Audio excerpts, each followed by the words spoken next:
My mother-in-law smiled at my daughter, then pulled her hand back and said, "Oh no, not you, Emily. Maybe next time, if you behave better." No gift, no bracelet, just a cold dismissal in a room full of kids flashing gold. My 7-year-old Emily looked up at me, clutching her bunny, whispering, "Mommy, did I do something bad?" That was the moment my blood turned to fire. I almost walked out, but what happened next changed everything. Before I tell you how my husband shattered decades of silence, that day hit like, and tell me in the comments if you've ever watched someone you love be treated like they don't belong. Your words remind me I'm not alone. I'm Claire Thompson, 34, and for most of my life I thought I'd married into a picture-perfect family. My husband Mark works in construction management, steady, reliable, the kind of man who never leaves a project unfinished.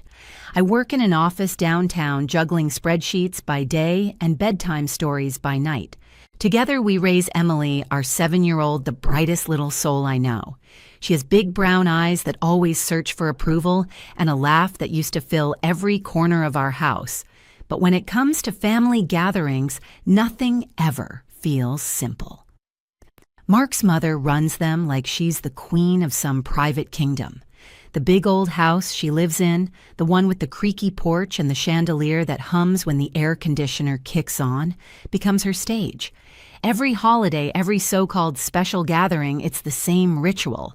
She cooks up enough food to feed 3 churches lines the table with trays of cupcakes from Walmart, dressed up on her own china plates, and calls in all the cousins, nieces, and nephews like she's about to hand down a royal decree.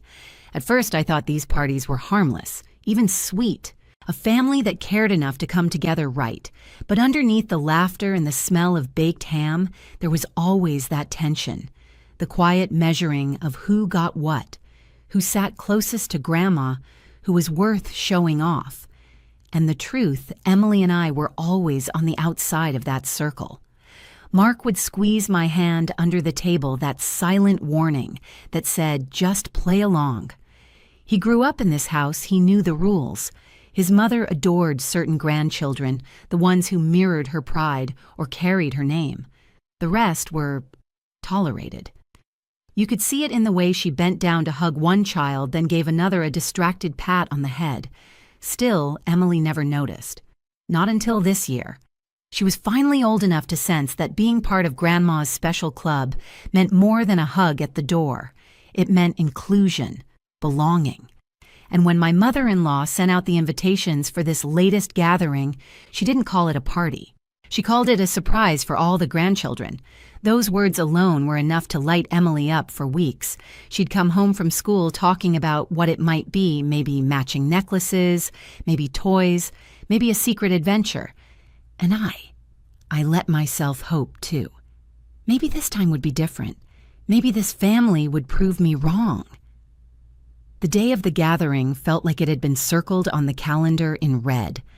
Sunlight poured through the lace curtains in my mother-in-law's living room, catching on the framed photos of smiling grandkids lined up on her mantel. Every detail screamed of celebration balloons tied to the porch rail trays of food spread across the long oak table. Little cousins darting through the hall with their phones already recording. I held Emily's hand as we stepped inside. She was practically bouncing, her stuffed bunny tucked under her arm ears, frayed from years of love. "Do you think it's a puppy? Mommy?" she whispered, eyes wide. I laughed, even though the knot in my stomach told me better. Mark stood close, his jaw already tight. I could feel his discomfort without him saying a word. He knew better than anyone how quickly these parties turned from warm to cruel. He'd lived it as a boy, being the one overlooked, the one who watched other kids unwrapping shiny things, while he pretended not to care. Still, we stayed. That's what you do. When it's family, you sit on couches that aren't yours, you smile politely, and you pray no one notices the cracks. My mother-in-law entered like a performer making her grand debut.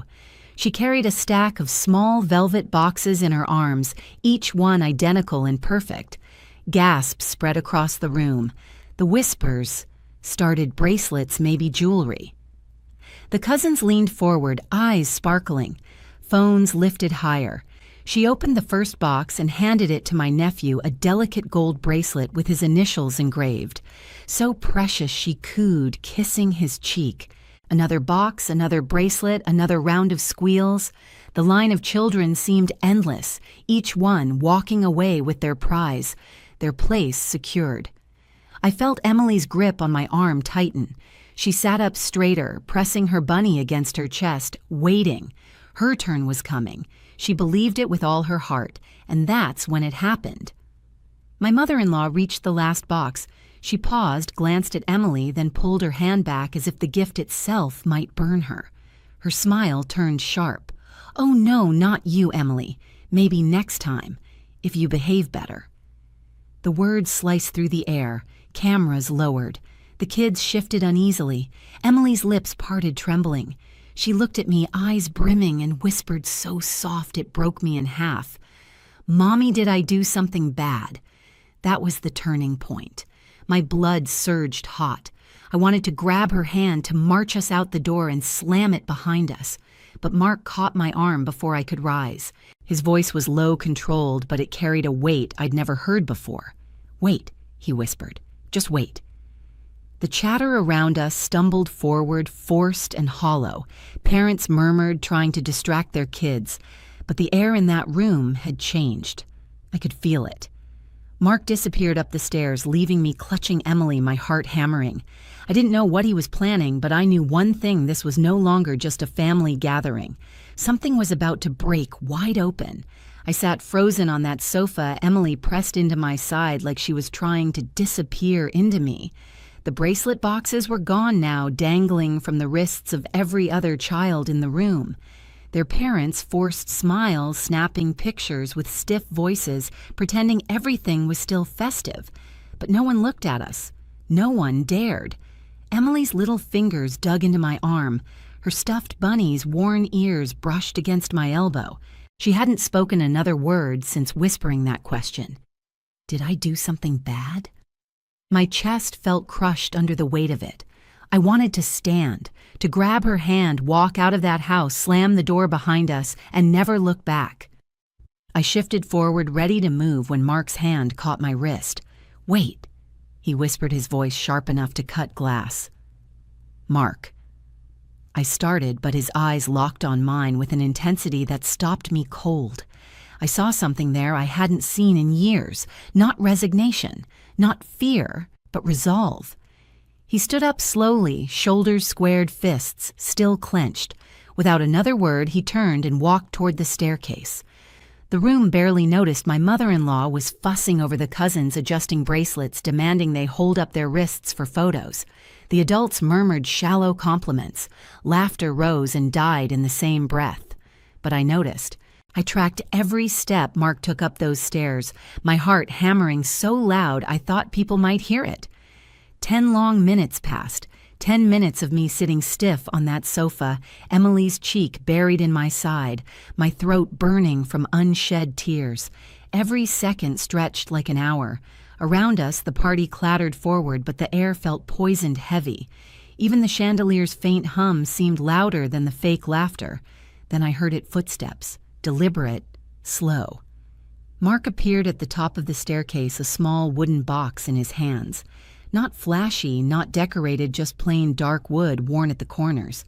I had never seen it before. His face gave nothing away, but the energy rolling off him was undeniable. Conversations faltered as he descended. Phones lowered. Even the children went still, their new bracelets forgotten. My mother-in-law finally turned, eyes narrowing at the sight of her son carrying that box. He didn't look at anyone else. He walked straight to her, his steps steady, his grip firm around the box. "Mom," he said, his voice low but cutting through the silence like thunder, "do you remember Dad's pocket watch?" Her expression flickered just for a second. Of course. Why, Mark didn't answer her. Not yet. He set the box on the coffee table, opened the lid, and inside lay a gleaming gold watch.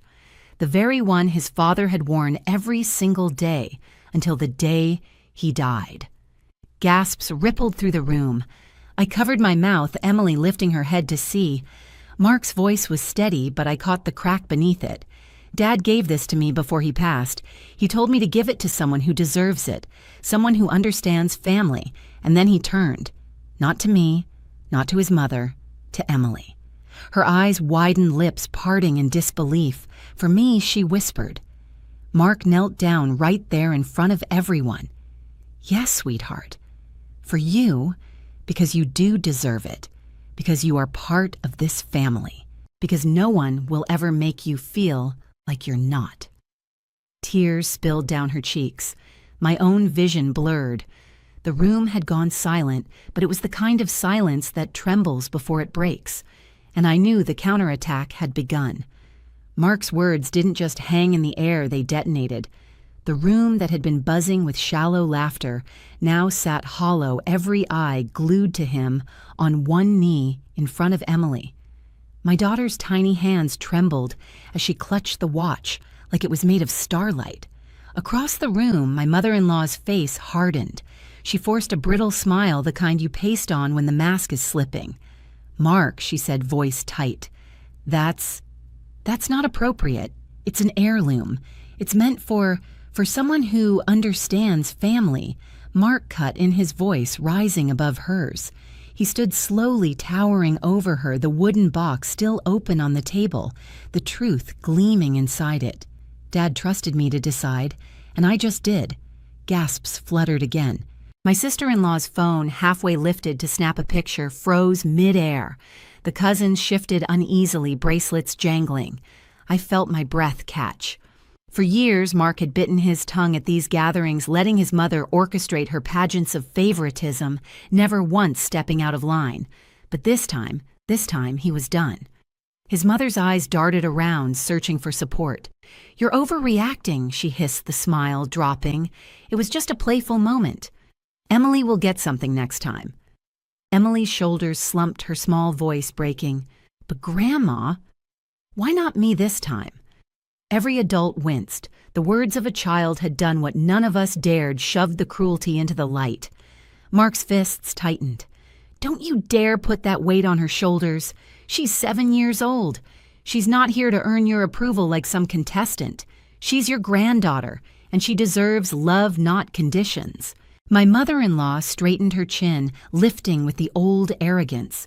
"Don't lecture me about family, Mark. I built this house. I held this family together after your father died. I decide what tradition looks like." Mark stepped closer, his voice low but thunderous. "Tradition is humiliation. A tradition is shaming children until they break part of the legacy you're so proud of." Her mouth opened, but no words came. The silence stretched. Then my brother-in-law, shifting awkwardly near the fireplace, spoke for the first time. "Mom, that was pretty harsh. You shouldn't have said that to Emily. It was like a crack in a dam." My sister-in-law stepped forward, her hand resting gently on Emily's shoulder. "That's a beautiful watch, sweetheart," she said softly. "You deserve it." One cousin lowered his bracelet, suddenly less eager to flaunt it. Another kid murmured, "Why didn't Grandma give her one too?" Parents exchanged uneasy looks, the perfect facade collapsing piece by piece. Mark turned back to his mother, his voice steady, now controlled. "This ends here. You will not make my daughter feel like she's less than. Not in this house. Not anywhere." Her lips trembled, the confidence draining. For the first time since I'd known her, she looked small. "I didn't mean—" "Yes, you did," Mark said sharply, cutting her off. His words landed like a hammer. "You've meant it for years. You did it to me, and now you tried to do it to her." The air shifted again. My chest tightened, realizing what he'd just confessed.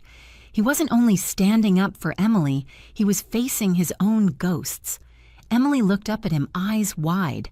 "Daddy, she hurt you too." Mark knelt again this time, not with the watch, but with his truth. His voice cracked raw. "Yeah, baby, she did. She made me feel like I didn't matter. But I promised myself, if I ever had a child, I'd never let it happen again. And today, I kept that promise." The room went deathly quiet. Even the chandelier seemed to stop humming. My mother-in-law's hands shook as she clutched the armrest of her chair. Her power, built on years of control and selective affection, was unraveling in front of everyone. Finally, she whispered almost to herself, "I was just trying to be fair." Fairmark's laugh was bitter. "You lined up children like trophies, handed out gold like a game show host, and then told a 7-year-old she wasn't worthy. That's not fairness. That's cruelty dressed up as tradition. No one defended her. Not this time." Emily's tears slowed her tiny fingers running over the smooth curve of the watch. She leaned against Mark, whispering, "Thank you, Daddy." I swallowed hard, blinking through my own tears. This wasn't just about a bracelet. It was about generations of silence shattering in one night. Mark stood tall, his arm around Emily. "We're leaving," he said firmly. "And when you think back on tonight, remember this love isn't a prize you dangle in front of children. It's what you give freely, or it means nothing at all." We moved toward the door. My heels clicked against the hardwood, the sound echoing through the stunned room. My mother-in-law remained seated, her eyes glossy, her lips pressed into a thin, defeated line. Behind us, murmurs rose, hushed voices, nervous glances, people finally acknowledging what they'd all seen but never spoken. The screen door creaked as we stepped onto the porch. The summer night air wrapped around us, cool and liberating. Emily clutched the watch, holding it to her chest like a shield. Mark's hand found mine, squeezing tight. And for the first time in years, I felt it too, the weight of the cycle breaking. The car ride home was quiet, the kind of silence that settles after a storm. Emily sat in the back seat, her head tilted against the window, the gold watch cradled in her hands. The streetlights flickered across her sleeping face, catching on the tear tracks that had finally dried. Mark drove with both hands gripping the wheel, his knuckles pale. I could see the tension in his jaw, the way his chest rose and fell too quickly. Finally, he exhaled. "I couldn't let her go through it, Claire. Not what I went through. Not again." I reached across the console, resting my hand on his arm. "You didn't just protect her," I whispered. "You protected the boy you used to be." He glanced at me, eyes wet. For the first time, I understood the depth of his silence. All those years, the dinners where he barely spoke, the gatherings he dreaded. Tonight wasn't only about Emily. It was about ending something that had haunted him his whole life. When we carried Emily inside, she stirred just enough to murmur, "Daddy's watch. Makes me feel like a princess." Mark bent down, kissed her forehead, and whispered, "You're more than a princess. You're loved." Downstairs, Mark sat at the kitchen table, his head in his hands. I touched his shoulder, and he looked up at me with eyes full of exhaustion and relief. "We broke it," he said softly. "The cycle's over." And in that moment, I knew he was right. Emily hadn't just inherited a watch, she'd inherited proof that she mattered. And that love, real love, doesn't skip anyone. Family isn't measured in heirlooms or gold bracelets. It's measured in who stands up when it matters most. That night, my daughter didn't just walk away with a pocket watch, she walked away knowing she was worth fighting for. And Mark, he finally silenced the voice that had told him since childhood he wasn't enough. If you've ever seen someone you love treated as less than, you know how deep the scars can run. But you also know the power of saying enough. If this story hit you, share it in the comments, subscribe, and stick around because the next story might be the one you need.